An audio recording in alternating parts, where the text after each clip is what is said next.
Look, Venezuela did terrible things to the United States. They sent hundreds of thousands of people, millions of people, into our open border. They sent their mentally insane and incompetent people. We just let them come right in because we were run by a stupid president. Breaking, U.S. launches night strike at Venezuela's heart as tensions explode. Well, it happened. So it looks like the U.S. has taken out a facility inside of Venezuela. There was a major explosion in the dock area where they load the boats up with drugs.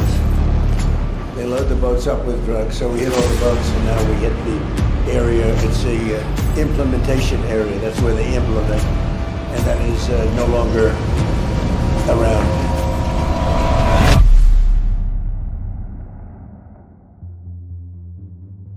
Do you remember this quote from Rambo 3?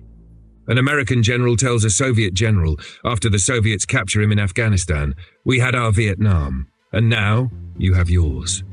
You've probably heard of the Taliban, the group America fought for decades. But what most people are never told is that America helped create them to defeat the Soviets.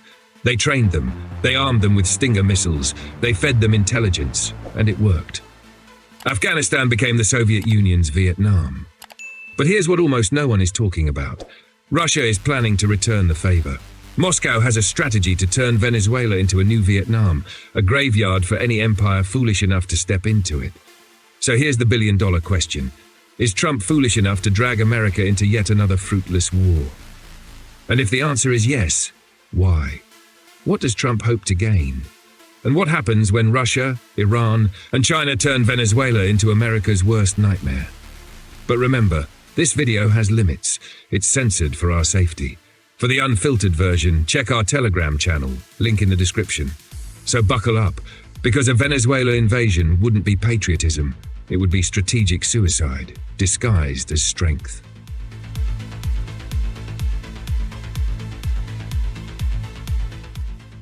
You've seen those videos on YouTube, flashy graphics, dramatic music, US military versus Venezuelan military. They might be the most foolish content on the platform, because we've seen this movie before. What was the military comparison between America and Yemen? The United States, the strongest military on Earth, versus Houthi fighters with AK-47s and pickup trucks. A joke, right? Wrong. Those so-called ragtag fighters humiliated Trump and 17 other countries in the Red Sea. The entire Western coalition couldn't even last 52 days before quietly retreating. So much for military comparisons.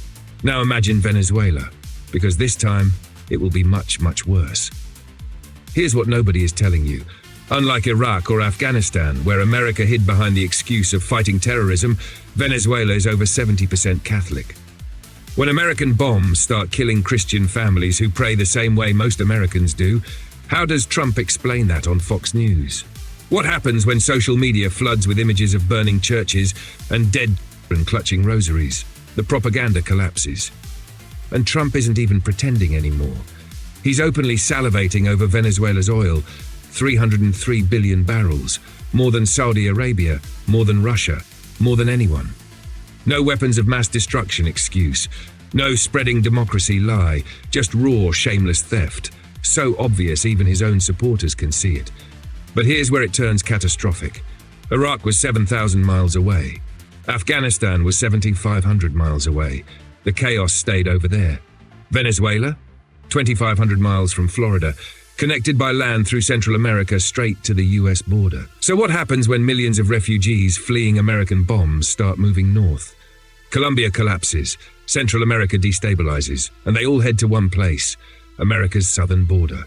Trump built walls to keep refugees out.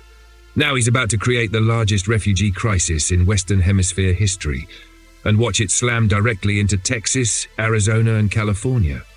And the terrain? It makes everything worse. Afghanistan had mountains, Vietnam had jungles. Both became graveyards. Venezuela has both, the Andes in the north, the Amazon rainforest in the south. Your drones can't see through jungle canopy. Your satellites become blind. Your tanks and armored vehicles, they'll sink into swamps or get wiped out in narrow mountain passes. And Venezuela isn't defenseless. 120,000 active troops, trained by Russia and Cuba, 2 million reserves and militia, Russian S-300 air defense systems, Su-30 fighter jets, modern anti-ship missiles. But the most dangerous weapon? The population. A nation that will see American soldiers as invaders stealing their future. Every Venezuelan soldier or civilian becomes a potential resistance fighter. And one more thing, America will be almost completely alone. Europe won't join. Canada will condemn it. Mexico, Brazil, Colombia, all opposed. No coalition of the willing. No allies to share the blame. Just Trump. Leading a solo invasion the entire world recognizes as naked imperialism. And everything I just described, the Christian population, the refugees, the terrain, the isolation, that's all assuming Venezuela fights alone. But now comes the part that should terrify every American general.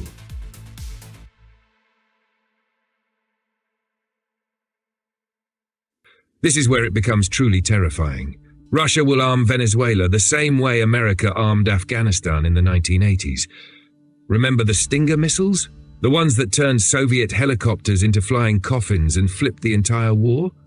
Now imagine modern versions. Much deadlier, much smarter. Russia supplies the Verba man-portable air defense system, the Pantsir S-1 mobile air defense platform, the Tor M2 anti-aircraft system, not a few. Tens of thousands, scattered across Venezuela. Every American helicopter, a target. Every transport plane flying into a kill zone. Every drone shot out of the sky. American air superiority, the foundation of US military power, evaporates. And Russia can do this openly. Ships sailing straight from Russian ports. What is America going to do? Intercept them? Start World War III? But it gets worse. Iran is already in the game.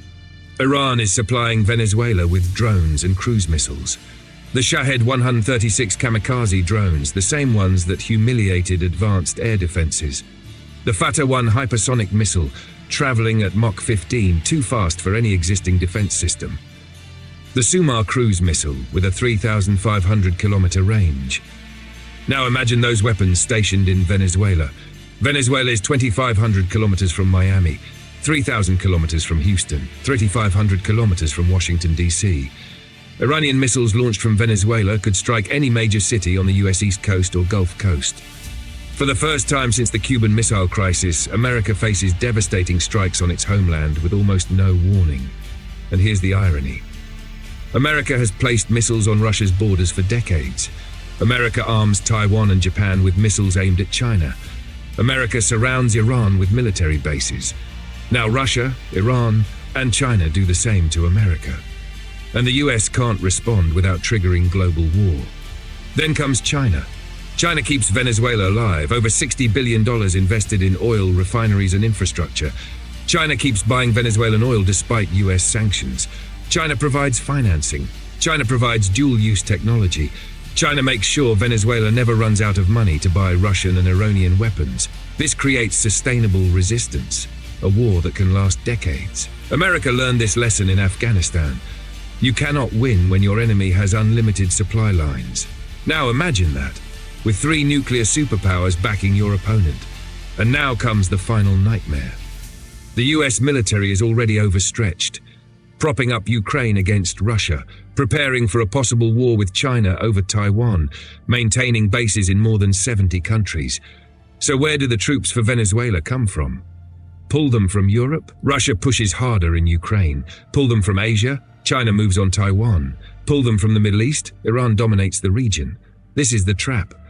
While America bleeds in Venezuela, Russia takes Europe. China takes Taiwan. Iran takes the Middle East. Russia, China, and Iran want America trapped in Venezuela.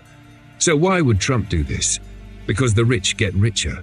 Oil companies seize Venezuela's reserves. Defense contractors cash trillion-dollar checks. And average Americans? Dead soldiers, higher taxes, more refugees, another endless war.